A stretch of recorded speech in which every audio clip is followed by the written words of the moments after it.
Welcome students on made tutor channel. आज का जो वीडियो लेक्चर है इसमें अपन स्टार्ट करेंगे जो प्रश्नावली 3.2 चल रही थी उसके प्रश्न नंबर 16 से। इससे पहले अपन ने प्रश्न नंबर 15 तक कंप्लीट कर लिए थे। अब आज प्रश्नावली 3.2 के जितने भी क्वेश्चंस अपने बचे हैं वो सारे सोल्व कर लेते हैं। तो देखिए प्रश्न नंबर 16 क्या है। तो प्रश्न नंबर 16 इस तरीके से दे रखा है कि यदि एक कोई अवयव ए है वो इस तरीके से है तो सिद्ध करो कि ये अपने को सिद्ध करना है। सिद्ध क्या करना है कि इसको हल करने पर, अरे जो भी एलएचएस है इसको हल करने पर एक शून्य अवयव आनी चाहिए। जीरो नहीं है, ये क्या है, एक शून्य अवयव, क्योंकि सभी अवयव है तो कोई भी अवयवों को आप जोड़ते हो और कोई भी मैट्रिक्स है उनको जोड़ोगे या घटाओ तो एक नई अवयव हुई तो आती है। तो अवयव जो आएगी वो कैसी आएगी भाई, उसके सारे एलिमेंट जीरो होंगे, सभी अवयव जीरो होने चाहिए। तो मैं उसको क्या बोल दूंगा, शून्य अवयव बोल दूंगा, जीरो मैट्रिक्स बोल दूंगा, नल मैट्रिक्स बोल दूंगा। ठीक है, तो करते हैं सोल्व। देखो इसमें जरूरत किस किस की पड़ेगी, देखो कैसे भी सोल्व करके मेरे को तो क्या करना है, एलएचएस को सोल्व करके लाना है, आरएचएस लाना है। तो एलएचएस में जरूरत किसकी पड़ेगी, आई। तो आई मेरे को पता है। अरे आई मतलब क्या होता है, इकाई अवयव होती है। आई का मतलब आना नहीं, ठीक है। आई मतलब मैं नहीं, ठीक है। आई का मतलब इकाई अवयव 1 0 0 0 1 0 0 0 1। इकाई अवयव मैंने आपको बता रखी है, यूनिट मैट्रिक्स क्या होती है, ए का मतलब ये अवयव अपने को दे रखी है। अपने को जरूरत पड़ेगी एक तो ए स्क्वायर की, तो ए स्क्वायर में निकाल लेता हूँ। तो ए स्क्वायर कैसे निकालोगे आपको पता होगा। अरे ऐसा तो करूँगा नहीं कि इनका स्क्वायर कर लूँ, गलत हो जाएगा। पिछले वीडियो लेक्चर में भी मैंने आपको बताया था ए स्क्वायर का मतलब क्या होता है भाई। तो ए स्क्वायर का मतलब ये होता है कि इस ए को ही कितनी बार लिख लो भाई, 2 बार लिख लो, 2 बार गुणा कर लो, 1 0 2 0 2 1 2 0 3। तो इसी को 2 बार लिख करके गुणा कर लोगे तो आपका आंसर आ जाएगा, ए स्क्वायर आ जाएगा। अब गुणा तो करना आता ही है, कैसे गुणा करते हो, पहली पंक्ति पहला स्तंभ। तो पहली पंक्ति पहला स्तंभ गुणा करोगे तो कितना आ गया भाई, तो आपके पास कितना आ जाएगा 5। अरे देख लो, पहली पंक्ति पहला स्तंभ, तो पहले को पहले से, दूसरे को दूसरे से, तीसरे को तीसरे से, हो गया 5। फिर पहली पंक्ति दूसरा स्तंभ, तो हल करने पर कितना आ जाएगा भाई 0। देखो करके बताता हूँ, इसको इसे गुणा किया तो कितना हो गया भाई 0, दूसरे को दूसरे से, तीसरे को तीसरे से 0। फिर पहली पंक्ति तीसरा स्तंभ, तो पहली पंक्ति तीसरा स्तंभ जब गुणा करोगे तो कितना मिल जाएगा आपको, 8 मिल जाएगा। करके देख लो, पहली पंक्ति तीसरा स्तंभ, तो इसको इससे गुणा करोगे तो 2 0 6, कितना हो गया भाई 2 0 6, कितना हो गया 8 हो गया। फिर अपन बात करते हैं किसकी, दूसरी पंक्ति पहले स्तंभ की, तो इसको इससे गुणा करोगे तो कितना मिल जाएगा भाई आपको, 2 मिल जाएगा। अरे कितना मिल गया 2, देख लो, इसको इससे गुणा करोगे तो 0 0 2 0 0 2। तो इस तरीके से आप हल कर लेना, बस हल ढंग से करोगे, मतलब बिल्कुल सही करोगे तो आपका आंसर सही आएगा, अन्यथा आप क्या कर लोगे भाई, रॉन्ग कर लोगे। इसलिए क्या करता है, आपको केवल और केवल कैलकुलेशन का आपको ध्यान रखना है। तो यहाँ पर अब क्या करो भाई, दूसरी पंक्ति दूसरा स्तंभ, इसको इससे गुणा करोगे तो 0 4 0 0 4 0, तो कितना आ गया भाई 4। इसको इससे गुणा करोगे तो 0 2 3, तो कितना आ गया 5 हो गया। और यही तो हुआ, 0 हो गया, 2 हो गया, 3 हो गया, तो 0 और 2 और 3 कितना हो गया 5 हो गया, 0 2 3। ऐसे इसको हल कर लीजिएगा। तो हल करने पर कितना मिल जाएगा, तो मैं लिखे देता हूँ, इसको इससे गुणा किया तो कितना आ गया 2 और 6 कितना हो गया 8 ही तो हो गया। देखो 2 0 6 कितना हो गया 8। इसको इससे गुणा करोगे तो कितना मिल जाएगा 0 0 0, तो ये लो 0। ऐसे इसको इससे गुणा करोगे तो कितना हो गया 4 0 9, 4 और 9 कितना हो गया भाई 13। तो ये तो अपना क्या आ गया भाई, ए स्क्वायर आ गया है। अब ए स्क्वायर आपको मिल गया, ए स्क्वायर मिल गया तो अच्छी बात है। बस अपने को बस एक चीज और लानी है। एक क्या लाना है, अरे अपने पास सभी चीजें आई है, ए स्क्वायर आ गया, बस ए क्यूब लिया। ए क्यूब कैसे लो, तो ए क्यूब के लिए क्या करोगे, अरे ए क्यूब का मतलब ये है कि जो ए स्क्वायर आया उसको फिर ए से गुणा कर लो। अरे जो ए स्क्वायर आया है, अरे जो ए स्क्वायर आया उसको फिर ए से गुणा कर लो तो ए क्यूब हो गया। ठीक है, तो ए स्क्वायर अपने पास ये रहा, कितना है भाई 5 0 8 2 4 5 8 0 13। ठीक है, तो इसको किससे गुणा करोगे भाई, ए से। ए का मतलब ये रहा, ए का मतलब कितना है 1 0 2 0 2 1 2 0 3। बस गुणा कर लीजिए, तो गुणा करोगे तो आपको क्या मिल जाएगा, ए क्यूब मिल जाएगा। देखो गुणा मैं फटाफट कर देता हूँ भाई। ठीक है, गुणा करोगे तो कितना मिलेगा, इसको इससे गुणा करोगे तो हो गया 5 और 16 कितना हो गया भाई 21 हो गया। अरे आराम से सोल्व कर लेना, गुणा करोगे तो 5 0 16, तो कितना हो गया 5 और 16 21 हो गया। फिर इसको इससे गुणा करोगे, अरे पहली पंक्ति दूसरा स्तंभ, तो ये 0 0 0 कितना मिल गया मेरे को 0। इसको इससे गुणा करोगे तो 5 दूनी 10 0 और 8 या 24, 24 और 10 कितना हो गया भाई 34 हो गया। अरे कैलकुलेशन देख लीजिएगा, गड़बड़ नहीं होना चाहिए, ठीक है। इसको इससे गुणा करोगे तो ये हो गया 2 0 10, तो कितना हो गया 12 हो गया। ऐसे ही दूसरी पंक्ति दूसरा स्तंभ, तो 0 8 0, तो कितना हो जाएगा भाई 8। इसको इससे गुणा करोगे तो ये आएगा 4 4 और 15, 4 4 और 15, 4 और 4 कितना हो गया भाई 8, 8 और 15 कितना हो गया 23। ये लो, ठीक है। अपन बात करें तीसरी पंक्ति पहला स्तंभ, तो 8 0 26, 13 दूना 26, 8 और 26 कितना हो गया भाई, तो 8 और 26 हो गया 34। इसको इससे गुणा कर लीजिए तो कितना आ जाएगा भाई 0 0 0, तो ये आ गया 0। इसको इससे गुणा करोगे तो 8 दूनी 16, 0 13 39, तो 39 और 16 कितना हो गया भाई, तो ये अपने पास में कितना हो गया 3 और 1 4 और 1 5, 55 हो गया है, ठीक है। कितना हो गया भाई 55। तो मेरे को सभी चीज़ें मिल गई, मेरे को ए स्क्वायर भी मिल गया, ए क्यूब भी मिल गया, मेरे को सभी चीज़ें मिल गई जो मेरे को ज़रूरत थी। अरे जिन जिन चीज़ों की ज़रूरत थी तो सभी चीज़ें मेरे को मिल गई। तो बस आप क्या करोगे, केवल और केवल LHS ले लेना। तो LHS लोगे तो LHS क्या भाई ए क्यूब, तो ए क्यूब मेरे पास में पड़ा है।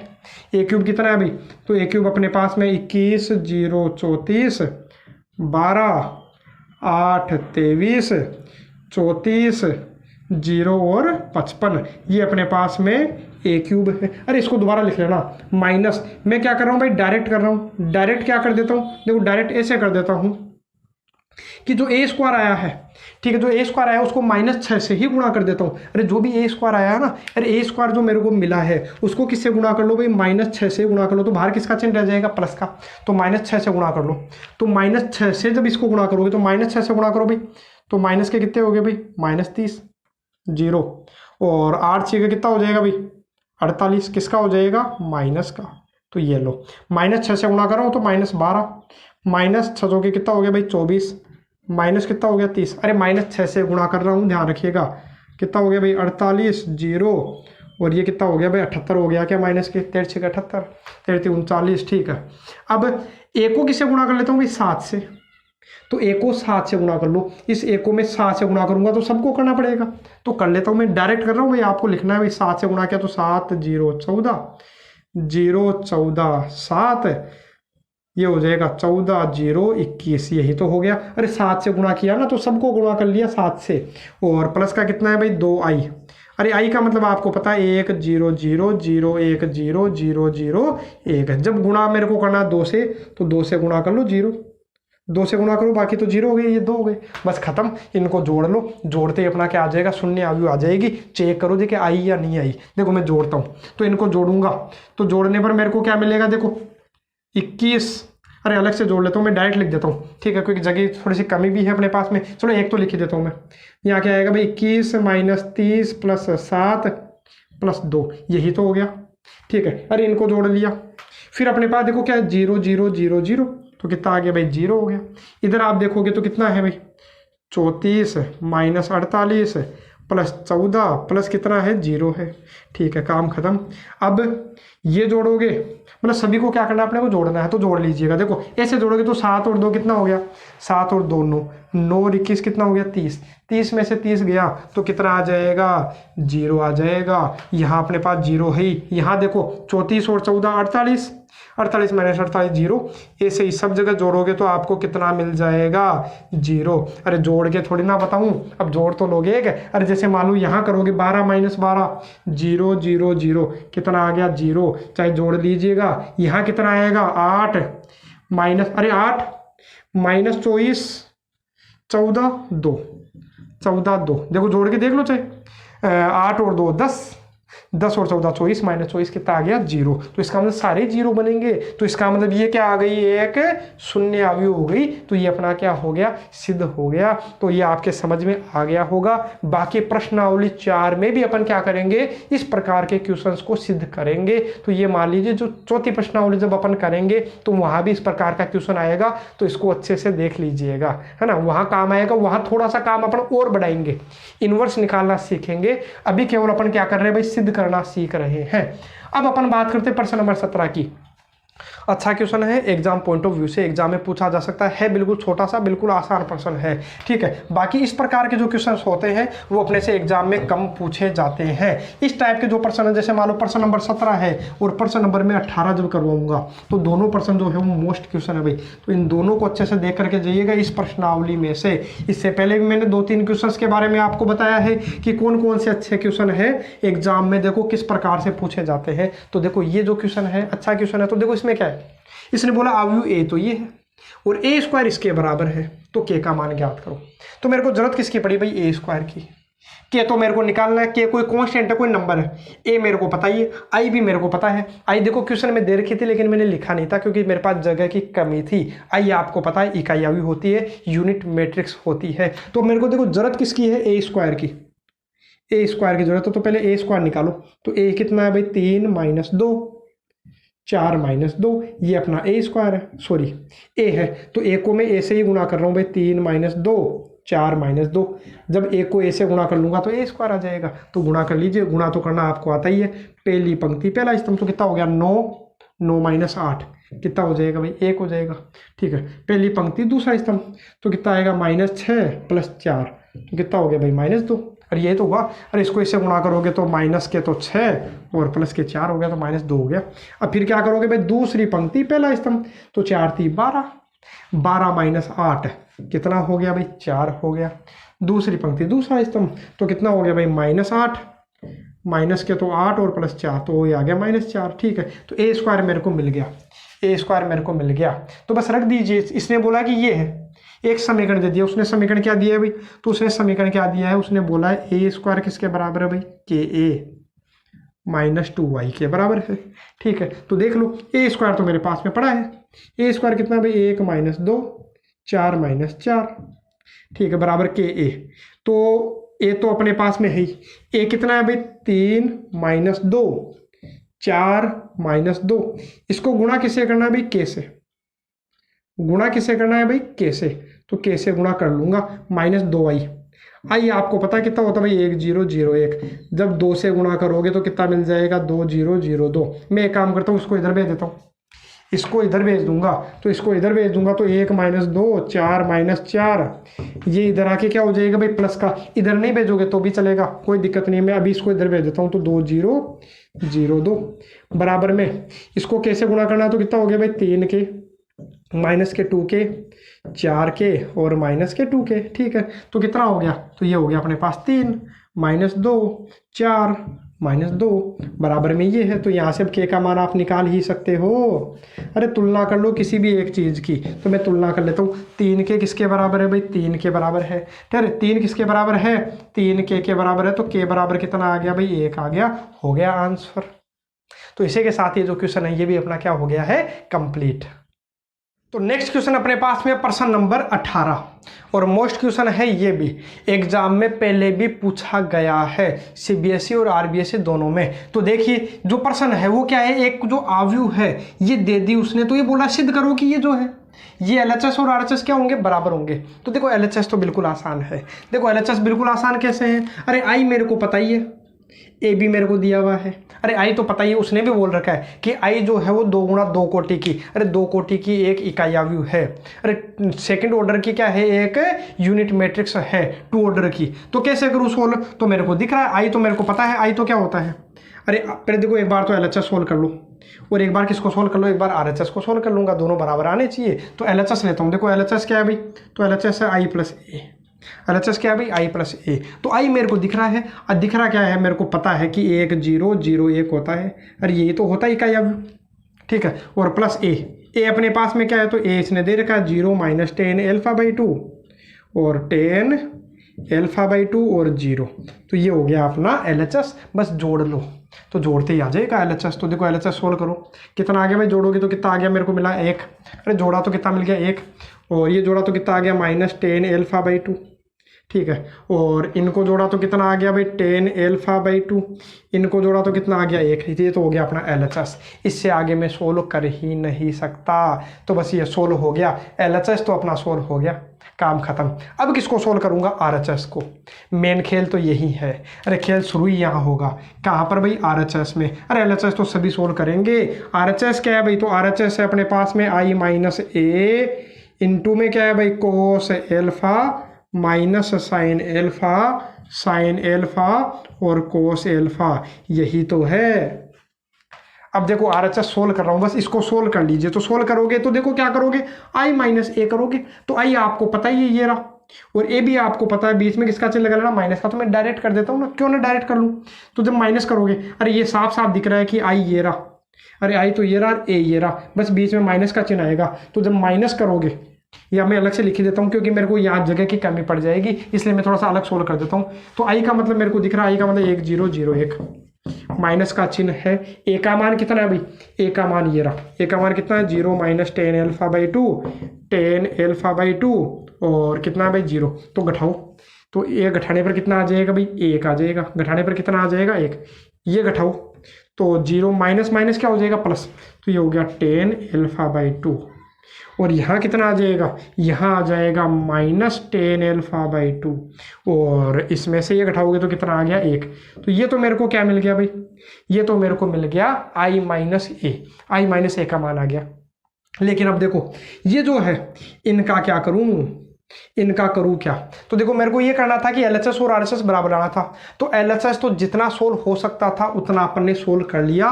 तो जैसे LHS को ध्यान से देखोगे तो यहाँ पर जो भी मान है वो केवल और केवल किस में है भाई 10 में है।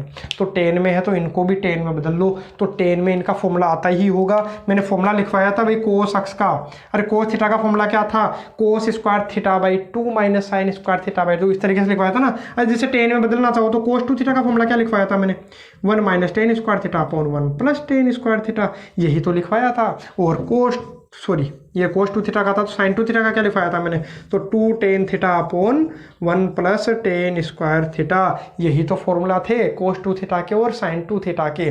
लेकिन यहाँ बात हो रही है थीटा की, आधा कर रहे हो तो यहाँ भी आधा कर देते थे, मैंने बताया था आपको, देख लीजिएगा। बाकी इनवर्स ट्रिग्नोमेट्री फंक्शन जो था, जो सेकंड प्रश्नावली थी, उसमें भी अपने ये काम आ रहा था। तो देखो कोस थीटा की जगह ये तो कोस एल्फा है, तो कोस एल्फा का फॉर्मूला क्या हो गया भाई, तो कोस एल्फा का फॉर्मूला क्या हो जाएगा 1 माइनस 10 स्क्वायर एल्फा बटा 2 बटा 1 प्लस 10 स्क्वायर एल्फा बटा 2, माइनस का चिन्ह है साइन एल्फा का। तो साइन एल्फा का फॉर्मूला क्या हो जाएगा, अरे साइन एल्फा का, थीटा की जगह एल्फा आ गया, तो साइन एल्फा का फॉर्मूला क्या हो जाएगा, तो ये हो जाएगा 2 10 alpha by 2 divide by 1 plus 10 square alpha by 2। इतना समझ में आ गया होगा। अभी तो और बाकी है, साइन एल्फा का फॉर्मूला तो यही है 2 10 alpha by 2 divide by 1 plus 10 square alpha by 2। और देखते हैं कोस एल्फा का भी तो फॉर्मूला लगाओ, 1 minus 10 square alpha by 2 divide by 1 plus 10 square alpha by 2। तो बस अब इसको केवल और केवल क्या करना है, सोल्व करना है। सोल्व करते ही अपने को क्या मिल जाएगा, LHS वाला आंसर मिल जाएगा। तो LHS और RHS दोनों क्या हो जाएंगे, बराबर हो जाएंगे। इतना आपके उम्मीद है समझ में आ गया होगा।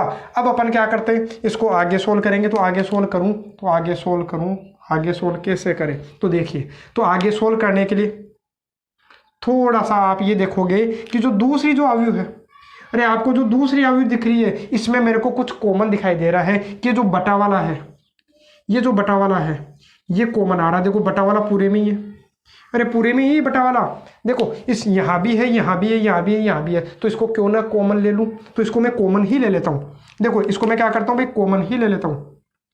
तो ये लो कॉमन ले लेता हूँ। अरे कॉमन आएगा तो 1 के बटा में ही तो आएगा, अरे बटा में ही तो, अरे जो है बटा में है तो कॉमन भी बटा में आएगा। तो बटा में क्या हो गया 1 प्लस 10 स्क्वायर एल्फा बटा 2, ठीक है, ये कॉमन आ गया। तो बचा क्या 1 माइनस 10 स्क्वायर एल्फा बटा 2 माइनस 2 10 एल्फा बटा 2, क्या बचा 2 10 एल्फा बटा 2, 1 प्लस 10 स्क्वायर एल्फा बटा 2। यहाँ पर अपने पास में क्या था, तो यहाँ पर था 1 10 एल्फा बटा 2 माइनस 10 एल्फा बटा 2, और यहाँ कितना है 1 है, यही तो था। बस यहाँ से थोड़ा गुणा करेंगे, बस इन दोनों को गुणा कर लीजिए। अब गुणा करने में यदि आपके थोड़ी सी दिक्कत हो तो मैं क्या कर लेता हूँ कि मैं अपने मन से ये जो tan α/2 दिख रहा है इसको थोड़ा सा सोल्व करने के लिए मैं क्या कर लेता हूँ भाई, टी मान लेता हूँ। मेरा क्या जाता, कुछ भी मानो। अरे वापस फिर टी की जगह क्या रख दूंगा, tan α/2 रख दूंगा, कोई दिक्कत नहीं है, बस रख दो। मैं क्या कर रहा हूँ, tan α/2 की जगह क्या रख रहा हूँ, टी, ताकि मतलब कैलकुलेशन थोड़ी सी आसान रहे। बाकी आप ऐसे भी कर लो, चाहे डायरेक्ट कर लो, कोई दिक्कत नहीं है, लेकिन कन्फ्यूज नहीं हो इसलिए। तो ये हो गया कितना भाई, तो यहाँ पर आएगा कितना, 1, इसको मैंने क्या मान लिया, टी। ये कितना हो गया भाई, माइनस का टी, 1 है, ठीक है। यहाँ पर कितना हो गया, 1 माइनस, इसको क्या माना था भाई, मैंने टी माना था, और tan α/2 को टी माना था, तो इसका स्क्वायर है, तो ये हो गया। और -2t, यहाँ कितना हो गया भाई, 2t, 1 + टी स्क्वायर, और बाहर क्या है भाई, 1/1 + टी स्क्वायर। अरे इसको टी तो माना था, तो 1 + टी स्क्वायर, बस सोल्व करो। अरे है वही, टी का मतलब क्या है, आप इतना जान रखो, टी का मतलब tan α/2 है, तो रख दूंगा मैं, बस सोल्व करना है। इनको गुणा कर लीजिए, इन दोनों को गुणा करोगे, तो गुणा करोगे तो कैसे गुणा करोगे भाई, पहली पंक्ति पहला स्तंभ, इसको इससे गुणा करोगे तो इसको तो इससे, और इसको इससे, इसको इससे गुणा करोगे तो आ गया 1 - T square plus 2t square, खत्म। पहली पंक्ति पहला स्तंभ, दूसरी पंक्ति सॉरी पहली पंक्ति दूसरा स्तंभ, तो इसको इससे गुणा करोगे तो ये गुणा करो भाई, तो आ गया -2t। इसको इससे गुणा करोगे तो कितना आएगा भाई, t + t³। अरे t + t³ गुणा ही तो कर रहा हूँ, खत्म। पहली पंक्ति दूसरा स्तंभ, अब दूसरी पंक्ति पहला स्तंभ, इसको इससे गुणा करोगे तो कितना आएगा भाई, -t और प्लस, अरे माइनस का तो t और प्लस कितना हो गया, t³। अरे पहले को पहले से, दूसरे को दूसरे से, इसको इससे गुणा करना था तो इसको तो इससे गुणा कर लिया, और इसको इससे गुणा कर रहा हूँ तो कितना आ गया भाई, 2t। अरे आराम से समझ लीजिएगा, आराम से गुणा कीजिएगा। मतलब क्या कर रहा हूँ, इसको इससे गुणा किया है, -t को किससे गुणा किया भाई, इससे गुणा किया, तो -t और प्लस का क्या हो गया, t³, और दूसरे को दूसरे से। अब ऐसे इसको इससे गुणा करोगे तो गुणा कितना हो गया भाई, 2t स्क्वायर, और इसको इससे गुणा किया तो कितना आ गया भाई, यहाँ पर कितना हो गया भाई, 1 मिनट, कहीं ना कहीं अपन ने कहीं मिस्टेक तो नहीं की है ना, देख लीजिएगा एक बार। चलो कोई नहीं, अभी देखते हैं। तो यहाँ पर क्या था भाई, अच्छा यहाँ अपन ने गड़बड़ कर ली। क्या था भाई, यहाँ पर क्या था, माइनस था, देखो क्या बचा था, माइनस। यही मैं देख रहा हूँ कि कहीं ना कहीं गड़बड़ ना हो गई हो, ठीक है। तो यहाँ पर कितना हो गया भाई, देखो पहले को पहले से गुणा करोगे तो कितना हो गया भाई, 2t स्क्वायर, इसको इससे गुणा करोगे तो कितना आएगा, 1 - टी स्क्वायर। ये अपने पास में पड़ा, ये बस सोल्व कर लो। सोल्व क्या करना है, इतना सा सोल्व करना है कि 2t, एक तो है 2t square - T square, T square. यहाँ पर अपने पास कितना बचा, यहाँ से कितना बचेगा भाई, तो यहाँ से मेरे पास में बचेगा माइनस का। अच्छा, यदि अपने यहाँ गड़बड़ था तो ये यहाँ भी गड़बड़ हुआ होगा।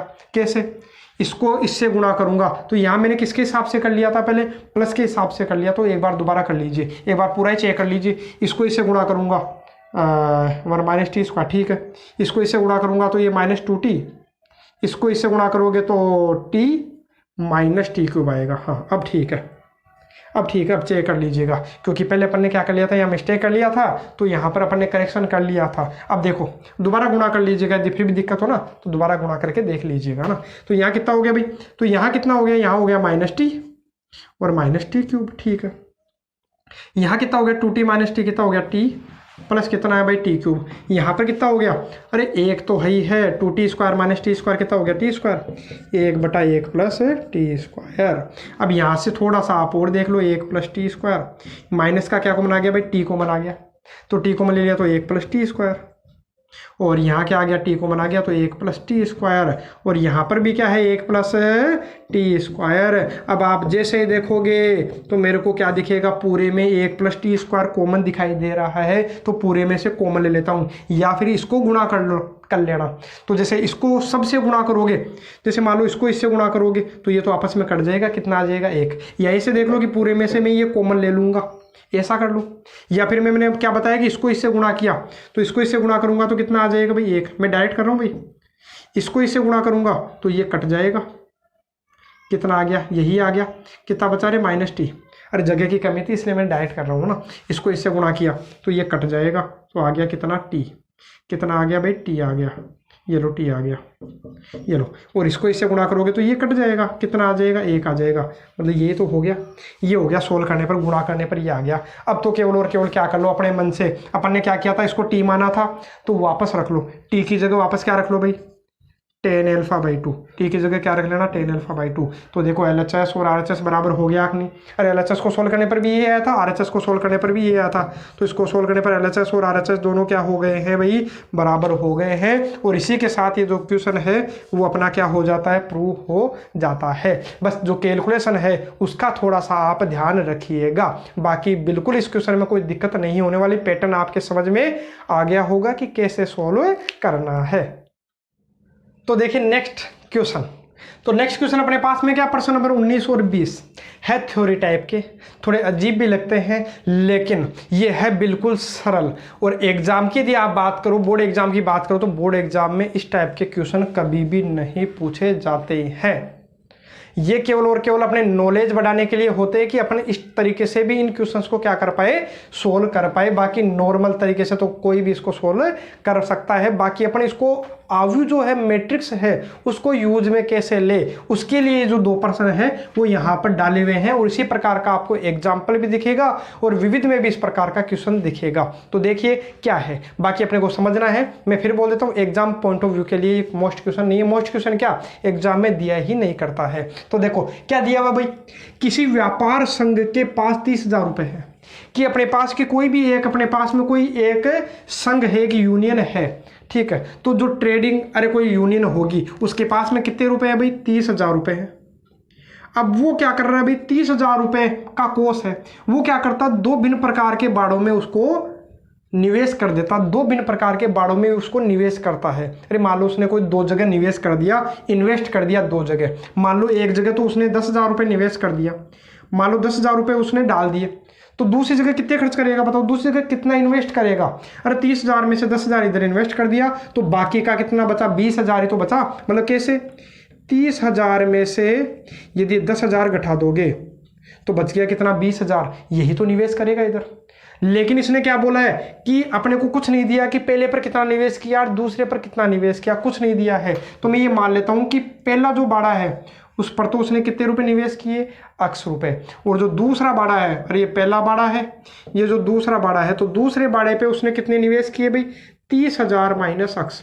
अरे जो x रुपए है 30,000 में से घटा लो। अरे x माइनस 30,000 मत कर लेना, गड़बड़ कर लेते हो कई बार आप। यही 30,000 में से x रुपए गए तो बचे कितने, 30,000 माइनस x। तो पहले बाड़े में यदि इतने रुपए खर्च निवेश करता है तो दूसरे में इतने निवेश करेगा, तो लिख लेना। अरे लिख तो सकते ही हो ना, हिंदी में तो आप लिख ही लोगे कि क्या करोगे कि माना प्रथम बाड़े में वह व्यापार संघ x रुपए निवेश करता है तो दूसरे बाड़े में 30,000 माइनस x रुपए निवेश करेगा।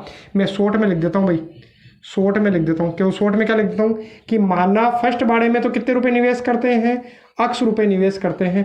कितने रुपए निवेश कर रहा हूँ भाई मैं, x रुपए निवेश कर रहा हूँ। तो दूसरे बाड़े में कितने रुपए निवेश हो जाएंगे, तो दूसरे बाड़े में अपने यहाँ पे कितने रुपए निवेश होंगे भाई, तो ये हो जाएंगे 30,000 माइनस x रुपए निवेश हो चुके हैं। यदि पहले पर x रुपए निवेश किया तो दूसरे में इतने निवेश हो गए। ठीक है, बस इतना छोड़ दीजिए, इतना अपने समझ में आ गया है। अब अपन आगे की बात करते हैं। आगे की क्या बात करें भाई, तो आगे पर ये बोल रहा है कि जो फर्स्ट जो बाड़ है, तो फर्स्ट बाड़ पर क्या करता है 5% वार्षिक व दूसरे बाड़ पर 7% वार्षिक ब्याज प्राप्त हो रहा है। कि पहले पर तो 5% का ब्याज अपने को मिल गया, अरे इस पर तो कितने परसेंट का मिल गया भाई, 5% का। इस पर कितने का मिल गया, इस पर मिल गया 7% का। अरे पहले बाड़े पर तो 5% का दे रहा है ब्याज, इस पर दे रहा 7% का। तो आप क्या करोगे, इसका तो 5% निकाल लेना, इसका 7% निकाल लेना, दोनों को जोड़ लेना। तो इसने बोला है कि तो कुल ब्याज, अरे उसने बोला है कि जो कुल ब्याज मिला, जो कुल ब्याज मिला वो एक बार तो कितना मिला 1800, एक बार इससे करना। तो मैं इससे बता देता हूँ, दूसरा आप खुद कर लीजिएगा। मैं किससे बता रहा हूँ भाई, 1800 से, है ना। तो 2000 से आप खुद कर लेना। तो देखो कुल ब्याज, तो इसका तो 5% प्लस इसका 7% बराबर कितना हो जाएगा 1800। लेकिन अपने को ऐसा करना नहीं है। क्यों नहीं करना, क्योंकि इसने बोला है कि आव्यूह सिद्धांत से इसको हल करो। अरे डायरेक्ट तो कर ही सकते हो ना।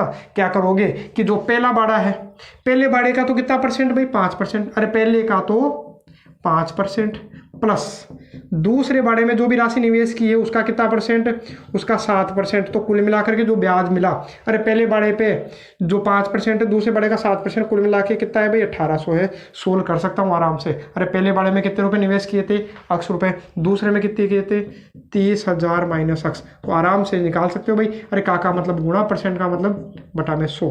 का मतलब गुणा, परसेंट आके बटा में 100। सोल्व करोगे तो आपको किसका मान मिल जाएगा, अक्स का मान मिल जाएगा। लेकिन अपने को ऐसा सोल्व करना ही नहीं है, अपने को तो क्या करना है, आव्यूह को काम में लेना है। तो आव्यूह को काम में लेना, तो पहले आप ये देखो कि अपने पास में कितने बाड़े थे भाई, 2 भिन्न प्रकार के बाड़े थे। तो 2 भिन्न प्रकार के बाड़े, तो पहले बाड़े में तो कितने रुपए निवेश किए भाई, x रुपए।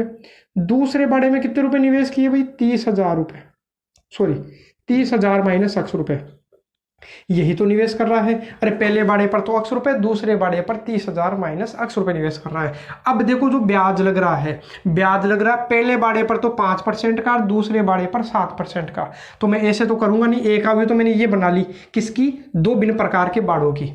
अब एक अवयव किसकी बना लेता हूँ भाई, ब्याजों की भी तो बनाऊं। अरे जो ब्याज है इसकी भी एक क्या बना लेता हूँ, अवयव बना लेता हूँ। अब वो अवयव कैसे बनाऊंगा, मैं ऐसे तो बना नहीं सकता 5% 7%, क्योंकि ऐसे बनाओगे तो ये गुणा ही नहीं हो पाएगी।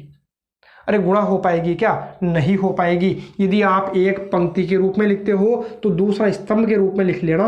तो एक पर तो कितना परसेंट का, अरे पहले बार पर तो 5% का, दूसरे पर कितना परसेंट का भाई, 7% का। तो ये तो बाढ़ थी और ये उनका ब्याज है, और कुल मिलाकर के कितना आना चाहिए भाई, 1800 आना चाहिए, यही तो है। अरे जब गुणा करोगे तो कितना आना चाहिए, अरे ब्याज ही तो हो गया। अरे बाढ़ है, बाढ़ को किसे गुणा कर दोगे, मान लो कि कितने रुपए निवेश के अपन ने, कितने भी रुपए निवेश किए हैं उसका इतना % ब्याज अपने को मिल गया। तो कुल मिलाकर के ब्याज ये बोल रहा है कितना मिलता है अपने को, 1800। तो ठीक है, कर लेता हूँ मैं सोल्व, केवल बाढ़ को इससे गुणा कर देना तो आ गया आंसर। ठीक है, तो बस सोल्व कर लो। क्या करूंगा, पहली पंक्ति पहला स्तंभ तो खत्म। क्या करूंगा, अक्स का, अरे इसका मतलब ये तो हो गया अक्स इंटू 5%, x इंटू 5%, यही तो हो गया ना। अरे पहली पंक्ति पहला स्तंभ, तो पहले को पहले से प्लस दूसरे को दूसरे से, तो 30,000 माइनस x इंटू क्या करना है भाई, 7%। बस सोल्व कर लो, बराबर में कितना है भाई, 1800 है। और दूसरे पर्सन के लिए क्या करोगे, इसके b के लिए यहाँ कितना रख लेना भाई, 2000 रख लेना, तो उससे आंसर आ जाएगा। यहाँ से मैं सोल्व करता हूँ, यहाँ से सोल्व करूंगा तो मेरे को कितना मिल जाएगा भाई, x इंटू परसेंट को उठाने के लिए आपको पता है क्या करते हो भाई, बटा में 100 लगाते हो, प्लस 30,000 माइनस x, परसेंट हटाने के लिए क्या करोगे भाई, बटा में 100 लगाओगे, गुणा ये बीच में कोई चिन्ह नहीं लगाया, तो मैंने कितना हो गया भाई, 1800। एक काम करता हूँ, पूरे समीकरण को 100 से गुणा कर देता हूँ। तो जैसे 100 से गुणा करोगे तो 100 से गुणा किया तो 100 कट गया, 100 से गुणा किया 100 कट गया, 100 से गुणा करोगे तो 2 जीरो और आ गए। बस गुणा कर लो, कितना आ गया भाई, तो यहाँ से मेरे को मिल गया 5x प्लस 30,000 को 7 से गुणा करो तो 2,10,000 रुपये हो गए हैं। कितने रुपए हो गए, 2,10,000 रुपये, माइनस के कितने हो गए भाई, 7x, इधर कितना है 1,80,000 रुपये है। ये कितने रुपए भाई, 1,80,000 रुपये। कितना हो गया सोल्व करने पर, तो सोल्व करने पर अरे ये कितना हो गया, माइनस के 2x, अरे 5x माइनस 7x, माइनस के 2x बचेंगे या, तो उसको इधर ले आओ, तो किसका हो जाएगा, प्लस के 2x हो जाएगा। इसको इधर भेज दो, 2,10,000, 1,80,000 को इधर भेज दो तो माइनस हो जाएगा। तो 2,10,000 में से 1,80,000 घटा दो तो कितना बचेगा आपके पास में, 30,000 ही तो बचा।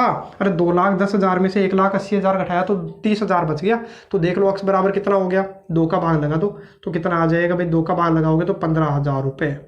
तो इसका मतलब मेरे को पता चल गया, x का मतलब पहला जो बाड़ा था उसमें कितने रुपए निवेश किए, उसने 15,000 रुपये निवेश किए। तो बताओ दूसरे बाड़े में कितना निवेश किया, 30,000 माइनस x, 30,000 में से 15,000 घटा लो तो 15,000, मतलब 15,000 इसमें 15,000 इसमें। यदि वो निवेश करेगा तो उसको कुल मिलाकर के ब्याज कितना मिलेगा, 1,800 चाहिए निकाल लेना। 1,500 का, अरे पहले बाड़े पर 1,500 रुपये, तो 1,500 का तो 5% निकाल लेना, प्लस और दूसरे बाड़े पर भी 1,500 का 7% निकाल लेना। तो कुल मिलाकर के आपके कितने रुपए आ जाएंगे, 1,800 रुपये आ जाएंगे। तो चेक भी कर सकते हो। बाकी आपके समझ में आ ही गया होगा कि मैंने किस तरीके से इसको सोल्व किया है। अब एक बार आपको 2,000 से सोल्व कर लेना है, आंसर आ जाएगा। वो केवल आपके लिए, एक तो मैंने बता ही दिया है। अब देखो अगला क्या है, 20वां। ये भी बिल्कुल आसान है। देखो बिल्कुल आसान कैसे है, इसने क्या बोला है, किसी स्कूल की पुस्तकों की दुकान में क्या है भाई, 10 दर्जन तो क्या है, केमिस्ट्री रसायन विज्ञान, मैंने केमिस्ट्री लिख लिया भाई, उसको इंग्लिश में लिख लिया, क्या है एक ही बात है। तो 10 दर्जन तो केमिस्ट्री की किताबें हैं और 8 दर्जन फिजिक्स है, ठीक है। 10 दर्जन इकोनॉमिक्स है, इकोनॉमिक्स मतलब अर्थशास्त्र। और पुस्तकों का विक्रय मूल्य उसने बोल दिया कि 80 रुपये, 60 रुपये, 40 रुपये प्रति पुस्तक है। प्रति पुस्तक का मतलब एक पुस्तक का मूल्य कितना कितना है, 80, 60, 40। तो ये बोल रहा सभी पुस्तकों को बेचने पर कुल कितने रुपये मिले।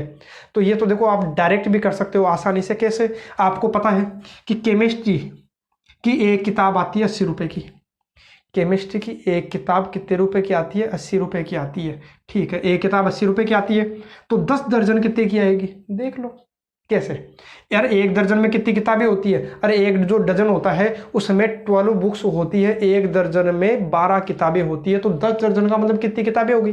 अरे इसका मतलब मेरे को ये पता है कि केमिस्ट्री की तो किताबें कितनी है, अरे जो रसायन विज्ञान है उसकी किताबें कितनी है? तो एक दर्जन में 12 होती है, तो 12 तो कितने दर्जन है भाई? 10 दर्जन है, तो कितनी किताबें हो गई भाई? 120 हो गई। ऐसे ही फिजिक्स की कितनी किताबें हो गई भाई? फिजिक्स की किताबों की बात करोगे तो 8 दर्जन है, तो एक दर्जन में 12, तो 8 दर्जन में कितनी हो जाएगी? बांटे कितना हो गया भाई? 96। कितनी किताबें हैं फिजिक्स की? 96 किताबें हैं। ऐसे ही इकोनॉमिक्स जो है, अर्थशास्त्र जो है, उसकी कितनी किताबें है भाई? अरे एक दर्जन में 12 किताबें होती है, तो 10 दर्जन किताबें ला रहा है, तो कितनी हो गई? 120 किताबें हो गई है। अब उसने क्या बोला है? देखो ये तो किताबें हो गई कि इतनी इतनी किताबें हैं, और ये उनका क्या है? प्रति पुस्तक मूल्य है। प्रति पुस्तक मूल्य तो क्या करोगे? अरे एक केमिस्ट्री की किताब 80 रुपये की आती है, तो केमिस्ट्री की 120 किताबें हैं, तो कितने रुपए की आ जाएगी? तो गुणा कर लो। ऐसे ही फिजिक्स की एक किताब कितने रुपए की आती है भाई? 60 रुपये की आती है। 96 किताबें लाने हैं, तो इनको गुणा कर लो। ऐसे इनको गुणा कर लो, जोड़ दो, उत्तर आ गया। हो गया ना कुल मूल्य, मतलब कुल बेचने पर कुल उसको कितने रुपए मिलेंगे आ जाएगा। लेकिन अपने को तो आव्यूह को काम में लेना, तो क्या करोगे? एक तरफ तो लिख लो पुस्तक, पुस्तक कितनी कितनी है भाई? 120, 96 और 120, यही तो है पुस्तकें। और एक तरफ लिख लेता हूं मैं क्या? ये पंक्तियों के रूप में लिखा, तो दूसरा स्तंभ के रूप में मैं लिख लेता हूं। तो स्तंभ के रूप में लिखूंगा तो प्रति पुस्तक मूल्य कितना कितना है? 80, 60 और 40। काम खत्म। यही अपनी क्या आएगी? कुल धनराशि आएगी। अरे कुल धनराशि यही तो आ जाएगी, कुल धन राशि। तो कुल धनराशि आ गई भाई, है ना? कुल धनराशि हो गई। अब बस सोल्व करना, तो सोल्व करोगे तो पहली पंक्ति पहला स्तंभ, तो देखो कितना हो गया भाई? 120 गुणा 80 प्लस 96 गुणा 60 प्लस 120 गुणा 40, और इसी के साथ आपकी क्या मिल जाएगा? जो भी आंसर आएगा वो क्या होगी? आपकी कुल धनराशि होगी। बाकी आपको पता ही है ना कि एक जो किताब है वो इतने रुपए की आती थी केमिस्ट्री वाली, इतनी किताबें लानी, तो गुणा कर दिया। लेकिन इसने घुमा फिरा करके पूछा कि आव्यूह को काम में लो, तो आव्यूह को काम में लेकर के आप क्या कर सकते हो? इसको सोल्व कर सकते हो। तो देखिए अंतिम 2 क्वेश्चन, और इन्हीं के साथ अपनी प्रश्नावली 3.2 भी क्या हो जाती है? अपनी समाप्त हो जाती है, और वीडियो लेक्चर भी क्या हो जाएगा? समाप्त हो जाएगा। तो देखो, और जो 2 क्वेश्चन है, 1 नंबर वाले जो क्वेश्चन अपने आते हैं उनमें ये क्वेश्चन पूछे जा सकते हैं। अच्छे क्वेश्चन है, थोड़ा ध्यान लगा करके समझिएगा। तो देखो क्या बोला इसने कि माना x y z w p ये सभी ये अवयव है। अरे अक्ष भी अवयव है, ये भी अवयव है, ये भी अवयव है, सभी मैट्रिक्स है। सभी मैट्रिक्स का क्रम इसने दे दिया कि जैसे जो अक्ष है, इस अक्ष का क्रम तो कितना है? इस अवयव अक्ष का क्रम तो ये है।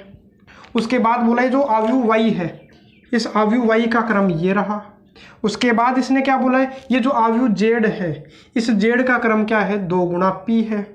ऐसे इसने क्या बोला है कि ये जो W है, इस W का क्रम कितना है भाई? W का क्रम n गुणा 3 है। और ऐसे जो P रह गया, तो P का क्रम कितना बच गया भाई? P गुणा K बच गया। तो ये इसने क्या कर रखा है? दे रखा है, सबके क्रम दे दिए। अब उसने बोला, देखो प्रश्न बोल दिए 21 और 22, इसी से अपने क्या क्या होंगे भाई? सोल्व होंगे। मतलब इसी को देख करके अपने को इन दोनों क्वेश्चंस को सोल्व करना है। तो क्वेश्चन नंबर 21 सोल्व करता हूँ। तो इसने क्या बोला है कि P Y plus W Y परिभाषित होने के लिए, तो पहले तो ये बताओ, ये परिभाषित होने का मतलब क्या है? परिभाषित होने का मतलब यही है कि ये आपस में गुणा हो सकती है, ये भी आपस में गुणा हो सकते हैं, उनको मैं आपस में जोड़ भी सकता हूं। परिभाषित होने का मतलब यही होता है कि मैं इसको हल कर सकता हूं। हल कब होगा? जब पी वाई से गुणा हो जाए। जब पी वाई से गुणा ही नहीं हो तो हल कहां से होगा? तो पहले तो देखो पी वाई से गुणा कब होगा? पहले तो आप ये देखो, पी को किससे गुणा करना है मेरे को? वाई से। तो आपको पता है गुणा कब होते हैं। तो पहले पी का क्रम देख लो। पी का क्रम कितना है भाई? पी का क्रम कितना है? तो पी का क्रम मेरे को ध्यान है पी गुणा के है। पी का क्रम कितना है भाई? पी गुणा के है। चलो बताओ वाई का क्रम कितना है? तो वाई का क्रम कितना है? वाई वाले का क्रम, तो वाई वाले का क्रम कितना है भाई? 3 गुणा के है। इसका क्रम कितना है भाई? 3 गुणा के है। अब आपको पता है कि ये दोनों गुणा कब होंगे? जब ये बीच वाले समान होते हैं। तो यहाँ से मेरे को मिल गया k बराबर 3। आ गया आंसर। k बराबर 3 कहाँ है भाई? k बराबर 3 यहाँ है, बस यही है। अच्छा एक यहाँ भी है। तो इसका मतलब या तो ये वाला या फिर ये वाला करेक्ट है। अभी अपन निष्कर्ष पर नहीं पहुंच पाए हैं कौन सा सही है, ये या ये। अब अपन बात करें आगे डब्ल्यू वाई की। तो अच्छा एक चीज और बताओ, जब मैं पी को वाई से गुणा करूंगा, अरे जब पी को किसे गुणा किया, वाई से, तो पी को वाई से गुणा करूंगा तो जो नई आयु मेरे को मिलेगी, देखो पहले मेरे को ये तो पता चल गया गुणा होगी। गुणा क्यों होगी, क्योंकि बीच वाले समान है। अरे खुद बोला परिभाषित है, परिभाषित होने का मतलब ये हल होगी, हल तभी होगी जब ये पी वाई से गुणा हो जाए। पी वाई से गुणा कब होगा, जब बीच वाले सेम हो जाए। तो पता चल गया मेरे को बीच वाले सेम है, तभी ये गुणा हो पाएगी। अब जो नई आयु आएगी उसका क्रम कितना होगा, तो उसका क्रम कितना होगा भाई, तो यहां से देख लो उसका क्रम कितना होगा, पी गुणा के। अरे बस इनको छोड़ दो, बाकी जो बचा वो क्रम होगा, गुणा करने पर जो नई आयु आती है उसका क्रम पी गुणा के ही होगा। अब ऐसे ही आप देखो डब्ल्यू वाई से गुणा होना चाहिए, डब्ल्यू किससे गुणा होना चाहिए, वाई से। तो डब्ल्यू का क्रम कितना है भाई, डब्ल्यू का क्रम कितना है, तो डब्ल्यू का क्रम देखो, डब्ल्यू का क्रम कितना है भाई, एन गुणा 3। डब्ल्यू का क्रम कितना है भाई, एन गुणा 3। वाई का क्रम कितना है, वाई वाई वाई वाई का क्रम कितना है भाई, सॉरी ये रहा वाई, वाई का क्रम कितना है, 3 गुणा के। तो पहले अब आप ये देख लो कि बीच वाले सेम होने चाहिए, हाँ ये तो सेम ही है, तो यहाँ से तो मेरे को कुछ नहीं मिला, लेकिन मेरे को ये पता चल गया कि डब्ल्यू को वाई से गुणा करने पर जो नई आयु मेरे को मिलेगी तो वो कौन से क्रम की मिलेगी, एन गुणा के। कौन से क्रम की मिलेगी भाई, एन गुणा के। देखो मेरे को एक चीज़ तो यहाँ से क्या मिली थी, यहाँ से मेरे को एक चीज़ तो मिली थी, के का मान 3 होगा। यहाँ से मेरे को के का मान 3 मिल गया था, यहाँ से मेरे को कुछ नहीं मिला, बस मेरे को ये मिला है कि पी को यदि मैं वाई से गुणा करूंगा तो उसका क्रम पी गुणा के होगा। डब्ल्यू को वाई से गुणा करूंगा तो उसका क्रम कितना होगा, एन गुणा के होगा। तो अब देखिए अब अपने को क्या करना, इन दोनों को जोड़ना है। ये आपस में जोड़ूंगा, किसको, अरे पी वाई को किससे जोड़ूंगा भाई, डब्ल्यू वाई से।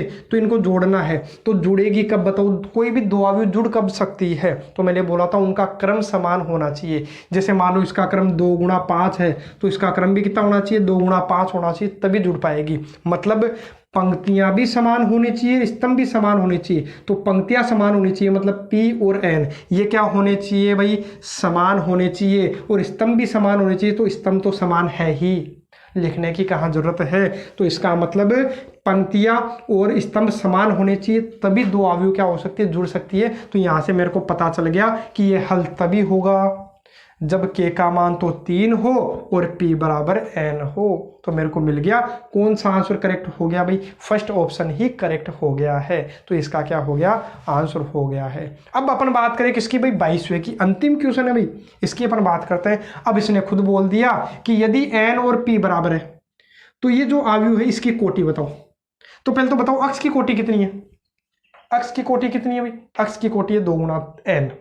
यदि मैं इसको 7 से गुणा कर दूंगा, अरे जो भी आयु है उसको किसी नंबर से गुणा कर दो तो उस आयु का क्रम थोड़ी ना बदल जाता है, नहीं बदलता। अरे जैसे मान लो 1 2 5 7, या मान लो कि 1 2 3 5 1 ले लेता हूँ 0।